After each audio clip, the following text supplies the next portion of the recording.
Hello everyone, this is Nitpicking Nerd, and this is my review of the first episode of the new Star Trek show called Strange New Worlds, and I watched it right after watching Picard, and so compared to that, it seemed to be light years better, and I think it might even be the best thing with the name Star Trek on it that I've seen probably since Enterprise, and it remains to be seen if it's going to continue to be a good show or will it fall apart, because I am very much worried because it's made by some of the same people who made Star Trek Picard and Discovery, and it's also set in the Star Trek Discovery universe, and it's yet another prequel which will undoubtedly create all kinds of continuity problems and logical problems, and it would have been so much better if they simply admitted that this is a reboot, that it's set in a new timeline and things can happen differently. I think it would free the show and allow it to do whatever it wants without being restricted, and so these are the reasons I am very worried. However, the first episode was actually enjoyable. It actually looked very good, and the actors are all great, and the visuals are great, and even the sets are good and much more respectful to the original show compared to how Discovery just did its own thing without even trying to be similar in any way. So this show is much better than Star Trek Discovery and definitely better than Picard. However, it still has a bunch of issues which I am going to go over. I have a whole list of nitpicks.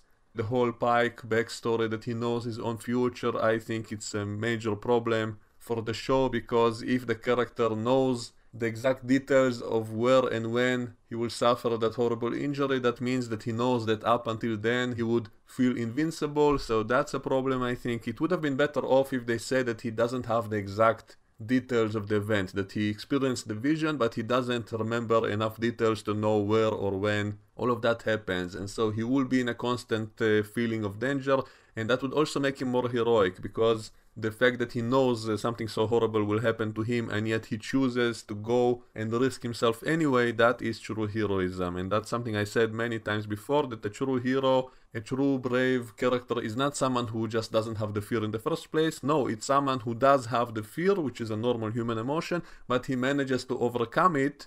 That's true heroism, and that's why I really like the first part of the episode when Pike is basically hiding out on Earth and doesn't want to go back to Starfleet, which makes sense after he saw that horrible vision, which we saw in season 2 of Discovery. Maybe they should have opened with that scene, maybe just show that scene in the very beginning to make sure everyone watching this show will see it as well, because that was a great scene, one of the better scenes of all of Star Trek Discovery in my opinion, and we only see a little glimpses of it across this episode. So anyway, this is what makes him heroic, the fact that he knows what's going to happen and yet he chooses to go out there anyway.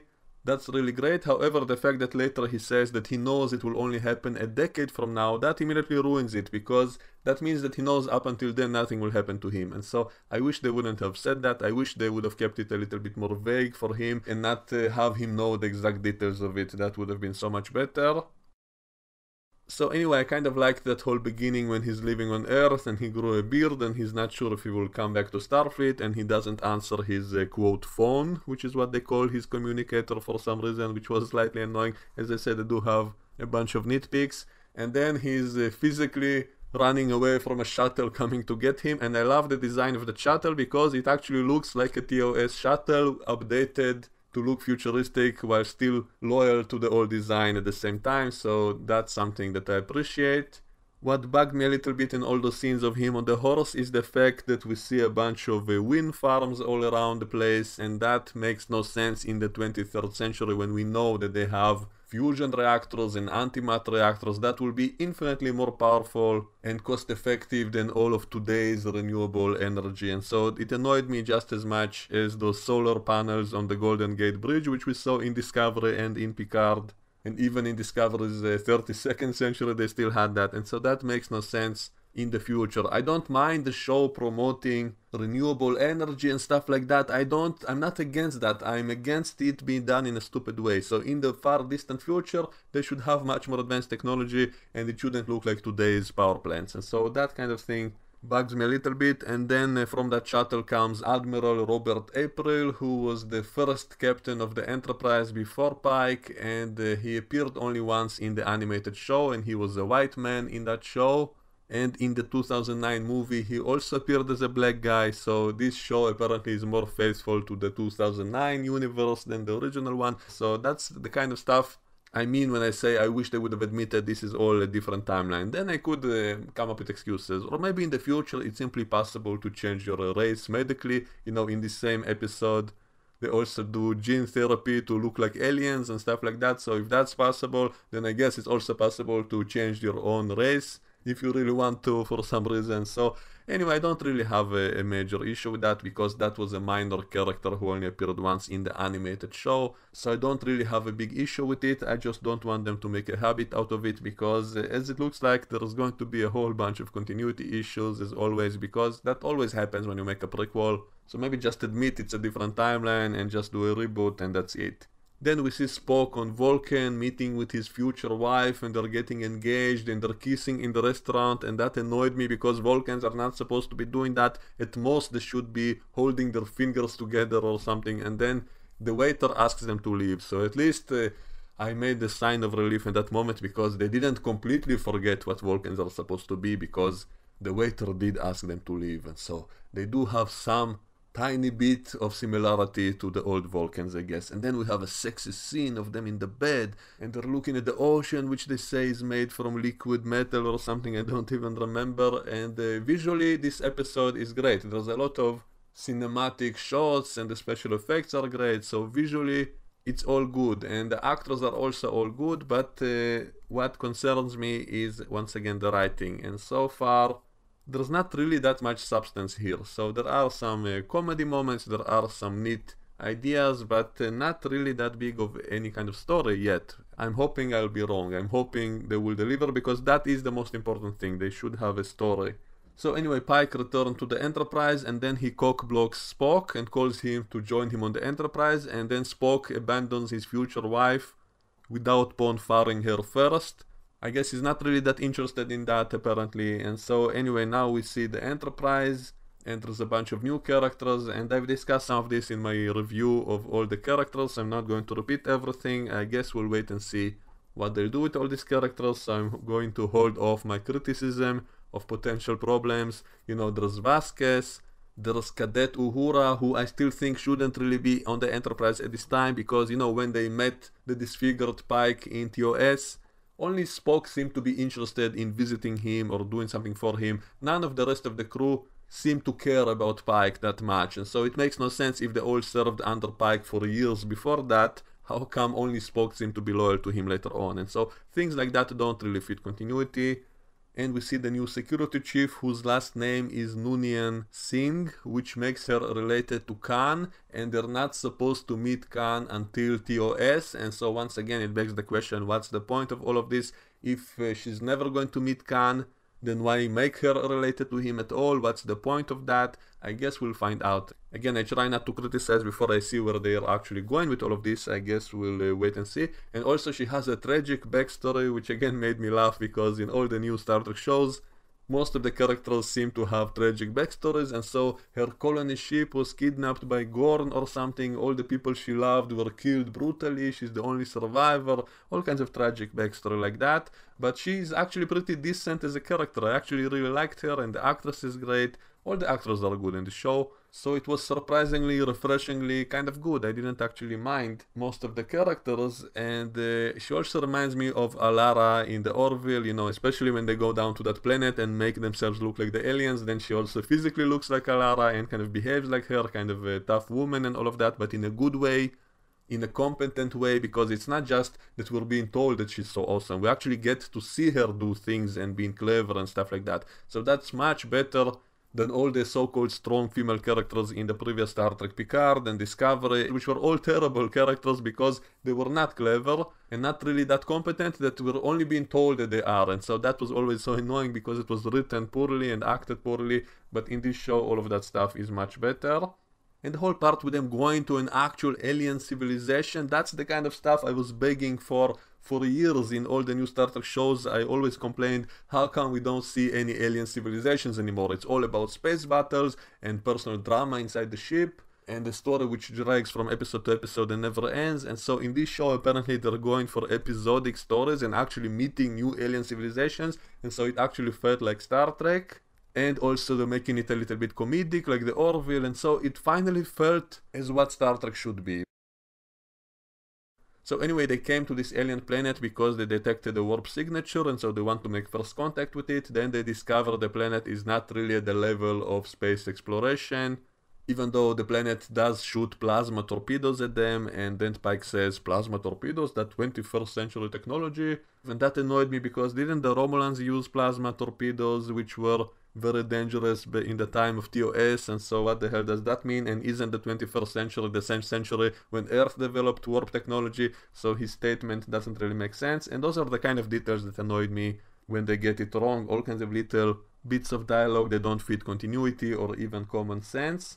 And they discovered that the planet didn't really develop a warp engine, they only developed a warp bomb. But what exactly does that even mean? Do they mean an antimatter bomb? They never really go into the details, and so it doesn't make sense. And they say that the planet only developed this technology because they observed the battle which the Enterprise and the Discovery had against Control, which happened really close by to this planet, and the planet observed it, and that's what helped them develop this technology quicker than they should have. And that annoyed me a little bit because I think it would have made much more sense if they simply said that some debris from those ships were found by this planet and that's what gave them the technology.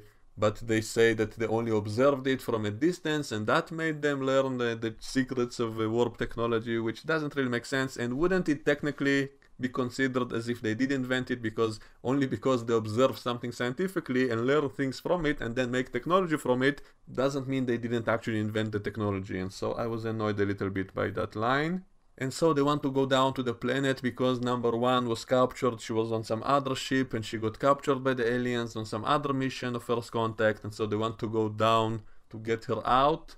And they are going to modify themselves to look like the aliens, and the way they're doing it now is by genetic modifications of their whole body, which also annoyed me a little bit because it's not the way it used to be done in all the other Star Trek shows. They were always surgically alter themselves to look like aliens. They didn't have to genetically engineer themselves to be the aliens, and so that's the kind of thing that would have worked if they set this whole show in the more distant future, in the 25th century, after all the other shows, and they would have simply said this is a much more advanced technology and it's easier to do it this way.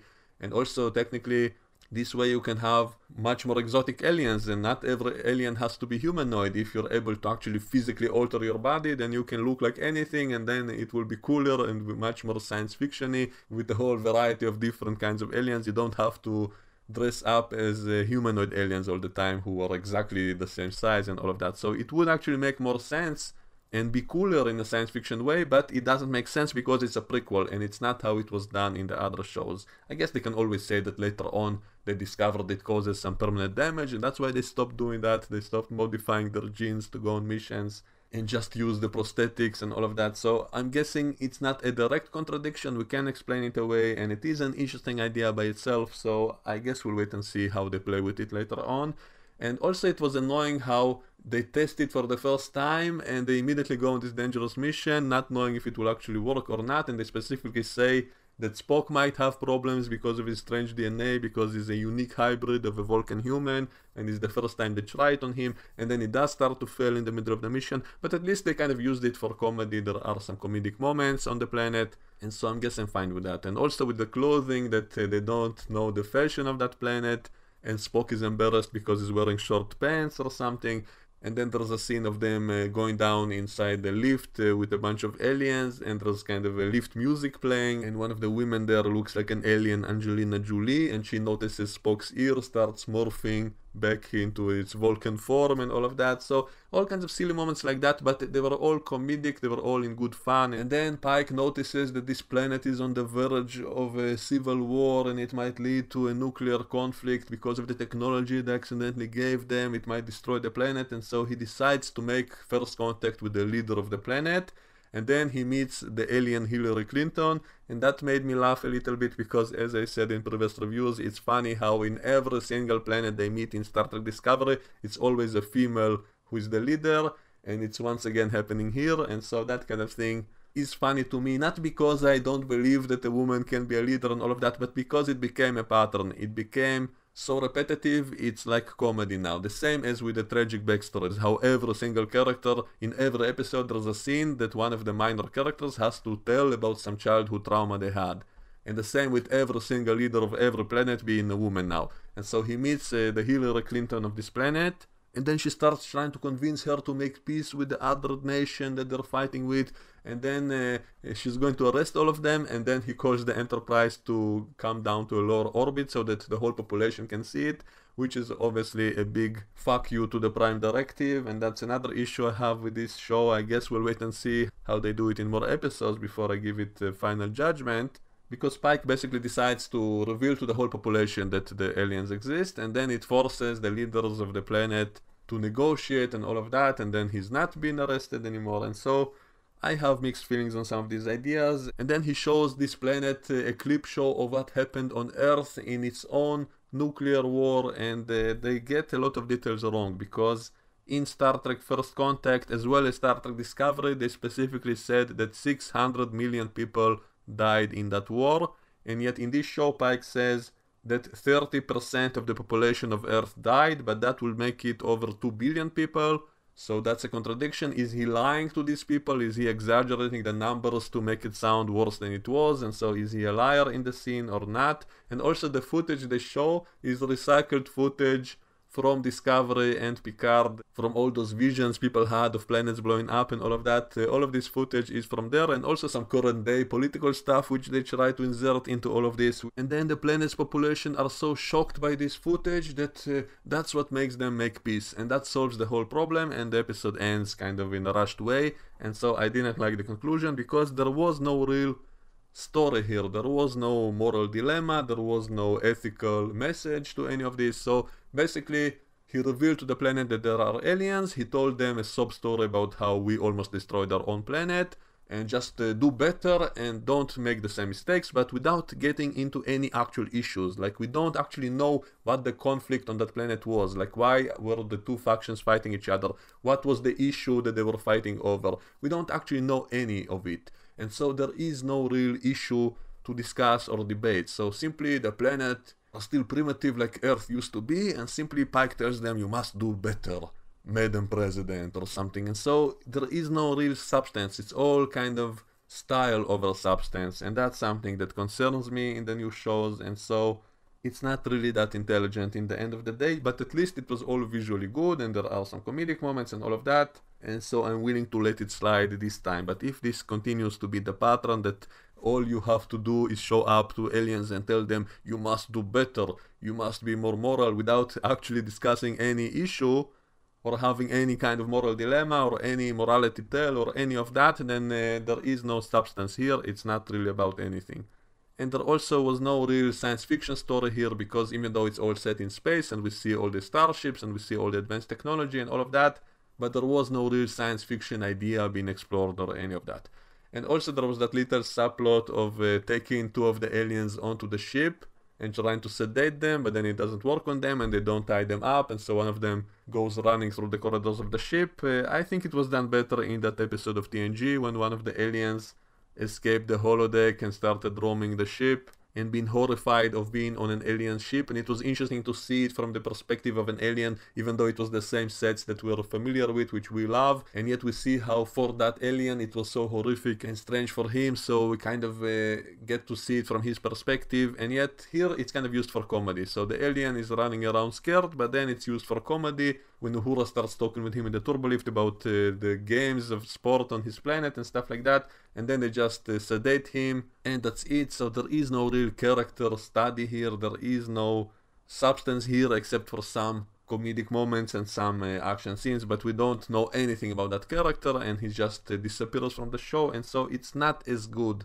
as it was done decades ago in the old shows, which were better despite not being as visually impressive as today's show. Another bit of a continuity issue was when they say they scan the other ship and they don't detect any life signs, and then Spock says that he doesn't detect any bodies either. And that seems to be a contradiction with TNG, in which they said that you cannot detect someone's body if he's dead. Also, in the end of the episode, we see a starbase in Earth's solar system, and it has huge domes with forests inside of them, and that seems like a contradiction with season 3 of Star Trek Discovery, in which Tilly and the rest of the crew were absolutely amazed to see forests in space in Starfleet headquarters. Why were they so amazed to see that if that existed in their own time period? Because this show is taking place in the same time period where Discovery came from, and so why were they also amazed to see forests in space inside domes if that existed in their own time from which they came? So continuity mistakes like that don't make much sense and are very hard to explain away, unless you constantly want to say everything gets classified all the time, just like they did with Discovery. They even mentioned that in this show, that they classified Discovery's existence, which I still don't buy it, because it didn't have any reason to classify it in the first place. Like, just because Control was looking for it, that's why they couldn't say it jumped to the future, as if Control would somehow be able to follow when Control was destroyed anyway. So there was no real reason to classify Discovery's existence or the spore drive and all of that. Why would you classify such an amazing piece of technology which you had working? So it doesn't really make any sense, and that's a problem which unfortunately follows from Discovery into this show.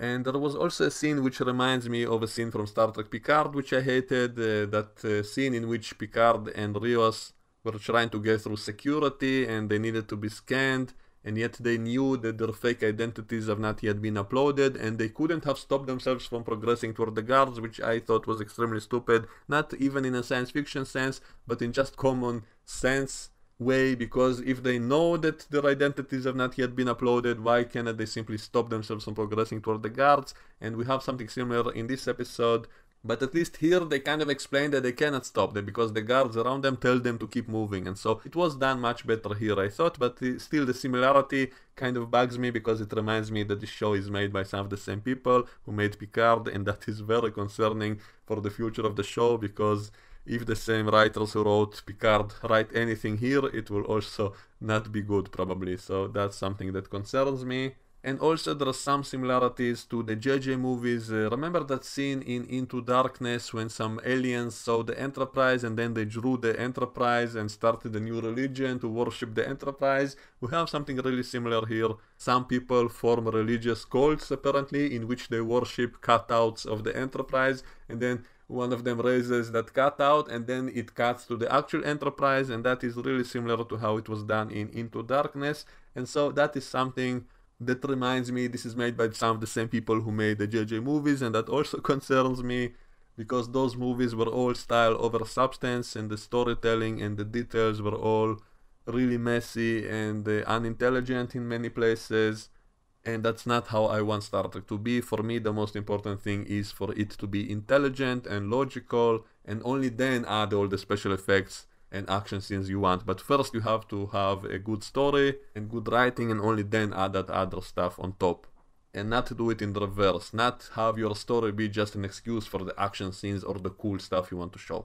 Another thing I was going to complain about is that in this whole episode they keep mentioning some Lieutenant Kirk who is on the ship, who is going to meet the captain, and I was all ready to be complaining about it, because in TOS Kirk specifically said that he only met Pike when he became fleet captain, when presumably he took over the Enterprise from him, so he's not supposed to meet Pike before that. And yet in this episode they keep saying that Lieutenant Kirk boarded the ship and that he's going to meet the captain, and then they call him to the bridge, and then some guy shows up who looks like Guy from Galaxy Quest.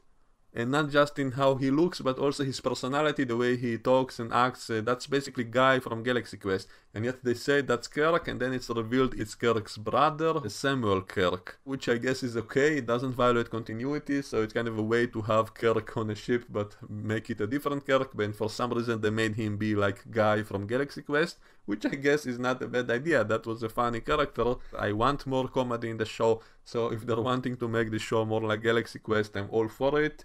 And visually the show is excellent. I love that scene in the end when the Enterprise is docking with some giant star base. Everything is much better than Discovery, and definitely light years better than Picard. And so this was surprisingly pretty good, even though I do have some issues and concerns.